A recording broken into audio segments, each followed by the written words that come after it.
ကချင်ပြည်နယ်ဖားကတ်မြို့လုံးကင်းရွာအုပ်စုကာကြီးကွင်းအနီးမှာဒီကနေ့ဇူလိုင်26ရက်မနက်ပိုင်းကဘုံပေါက်ကွဲမှုဖြစ်ခဲ့တယ်လို့သိရပါတယ်။ဒီကနေ့ထောင်မိုင်းချိန်ကိုက်မိုင်းလားမသိဘူး။ကြည့်လိုက်ပါဦးဒီမှာလူနာ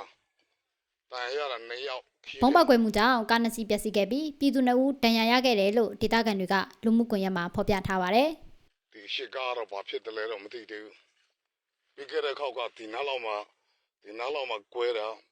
ပြီးတော့ဟိုးနားလေးမှာတစ်လုံး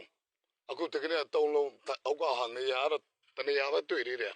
အဲ့ဒီဘုံပေါက်ကွဲမှုကိုဘယ်အဖွဲ့အစည်းကအလုပ်တယ်လဲဆိုတာကိုတော့အတည်ပြုနိုင်ခြင်းမရှိသေးပါဘူးကြည့်လိုက်အဲ့ဒါပြည်သူကားပါဗျာဟိုကားတော့မောင်းပြေးသွားတယ်လို့တော့ကြားတာပဲ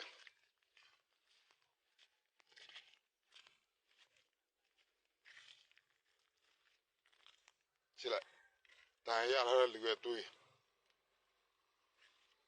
လုပ်ရကြတာလုပ်မဆိုလဲတိမိမိလေးလုပ်ကြပါခုတော့နေထိုင်ပြည်သူလူထုတွေအသက်တွေပိတ်ဆက်နေရပြီဟိုကားကြီးကိုတစ်ချက်လောက်ကြည့်အောင်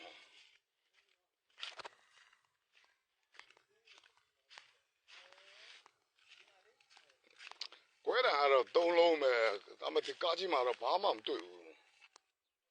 ဩရှေ့မှာတွေ့ပြီဘော်မှာတွေ့ပြီအေးကြည့်มาดรายบอร์ข้างดรายบอร์ข้างแกปีเพียง2 ปีตัวเราเว้ยแต่ไม่ตลอดตัวเราตลอดตัวจริงเนี่ยเอามาทิ้ง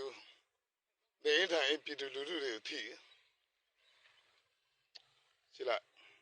ใส่เหมือนก้อนหมอพี่อาเจ้าตัวปีดูเรื่องเงี้ยจ้าบอกตีจามาเลิกจ้าบ่ามาตีจาแล้ว2 ปีจะมาเลิกบ่าคือมาจิไอ้กงเต็งก้ากงนี่ปลาละเลยพอเชื่อว่าเรากงนี่มันด้วยเราก้าวไปนี่เลยจีแล้วใส่มันก้าวเสียด้วยกว่าชีวิตอ่ะ